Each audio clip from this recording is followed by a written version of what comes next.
Celeste Love, and I grew up in Mobile, Alabama. I was born in Spring Hill. I think Oaklawn Cemetery was the cemetery where a lot of my family's buried. And growing up, it was the only cemetery that I really knew about. You know, most of the people I think that who died during the time I was growing up were buried in Oaklawn. I think it was the norm for black people, you know, and it was the times. They didn't spend any extra money. They would not spend extra money on a black cemetery. And because that was the only thing I knew, I thought it was normal. My mother died in 1979. That's a long time ago.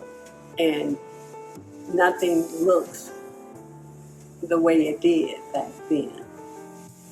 Oaklawn is the history of your family and the history of a lot of black families in Mobile.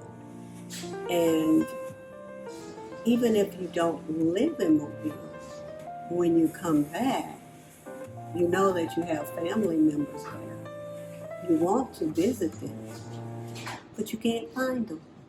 Some of the areas are so overgrown that you can't even tell where the graves are. You know, even like me, who would want to go and maintain the grave, I'm at an age where I really can't do that. So what, unless you know someone who do it or you have the means to pay someone to do it, you know, you're kind of lost. You know you have family buried there, but you don't know where they are.